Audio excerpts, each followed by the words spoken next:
Hi అండి, ఎలా ఉన్నారు అందరూ? ఎప్పుడూ ఒకేలా టమాటా ఎగ్ కర్రీ కాకుండా ఈరోజు కొంచెం కొత్తగా ట్రై చేద్దామా? దానికి కావాల్సిన పదార్థాలు వచ్చేసి 5 టమాటాలు, ఒక ఉల్లిగడ్డ, ఒక వెల్లుల్లిగడ్డ, 4 పచ్చిమిరపకాయలు. నేనైతే 3 ఎగ్స్ తీసుకుంటున్నానని, కావాలంటే ఎక్కువ కూడా తీసుకోవచ్చు, అది మీ ఇష్టం. ఇక వీటితో పాటుగా అల్లం వెల్లుల్లి పేస్ట్, పసుపు, జీలకర్ర, ఆవాలు, కరివేపాకు ఇవైతే తప్పకుండా కావాల్సిందే. ముందుగా స్టవ్ వెలిగించి స్టవ్ పైన బాండి పెట్టుకొని బాండిలో 2 టేబుల్ స్పూన్ల ఆయిల్ని యాడ్ చేసుకోండి. ఆయిల్ వేడైన తర్వాత మనం ముందుగానే ఉడికించి పక్కన పెట్టుకున్న ఎగ్స్ని వేసి వేయించుకోవాలి. అలాగే ఇందులోకి 1/2 టేబుల్ స్పూన్ పసుపు, 1 టేబుల్ స్పూన్ కారం, 1/2 టేబుల్ స్పూన్ ఉప్పు యాడ్ చేసి వేయిస్తున్నానండి. కారం మీ ఇష్టం, కావాలని కూడా తక్కువ కూడా వేసి వేయించుకోవచ్చు. అలాగే ఇందులోకి కొద్దిగా కరివేపాకును వేసి వేయిస్తున్నాను.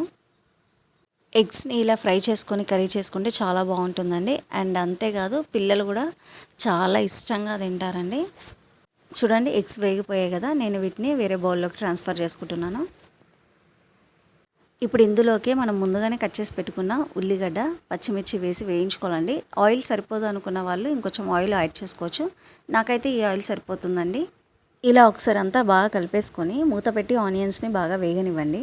ఇప్పుడు ఒక మిక్సీ జార్ తీసుకొని ఇందులోకి మనం ముందుగా కట్ చేసి పెట్టుకున్న టమాటోలు, పచ్చిమిర్చి, వెల్లుల్లి రెబ్బలు, వీటితో పాటుగా కొద్దిగా సాల్ట్ యాడ్ చేసుకొని పేస్ట్లా మిక్సీ పట్టేసుకోవాలి.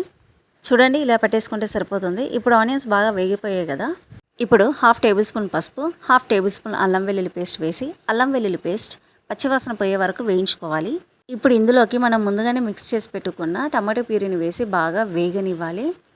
చూడండి, కర్రీ ఇలా ఉడికిపోతున్న సమయంలో 1 టేబుల్ స్పూన్ కస్తూరి మేతిని యాడ్ చేసేసుకోవాలి. అలాగే ఇందులోకి 1 టేబుల్ స్పూన్ కారాన్ని యాడ్ చేసేసుకొని బాగా కలిపేసుకోండి. ఇప్పుడు ఆయిల్ పైనకి తేరుతున్నట్టు అనిపించిన తర్వాత ఇందులోకి మనం ముందుగానే వేయించి పక్కన పెట్టుకున్న ఎగ్స్ని యాడ్ చేసేసుకొని బాగా కలుపుకోండి. ఒకసారి బాగా కలిపేసుకొని ఇందులోకి 1/2 టేబుల్ స్పూన్ ధనియా powder, tablespoon egg masala లేదంటే 1/2 టేబుల్ స్పూన్ చికెన్ మసాలా వేసి బాగా కలుపుకొని మూత పెట్టేసుకొని స్టవ్ని మీడియం ఫ్లేమ్లోకి అడ్జస్ట్ చేసుకొని ఒక 5 మినిట్స్ బాగా మగ్గనివ్వాలి. ఇప్పుడు ఒకసారి మూత తీసి కర్రీని బాగా కలిపేసుకొని టేస్ట్ చేసి ఉప్పు కారం సరిపోయిందో లేదో చూసి మీ టేస్ట్కి తగ్గట్టుగా అడ్జస్ట్ చేసుకోండి. చివరగా సన్నగా కట్ చేసి పెట్టుకున్న కొత్తిమీర చల్లించుకున్నారంటే గుమగుమలాడే టమాటో ఎగ్ కర్రీ రెడీ. తప్పకుండా ట్రై చేసి ఎలా ఉందో నాకు కామెంట్ బాక్స్లో తెలియచేయండి. Thank you.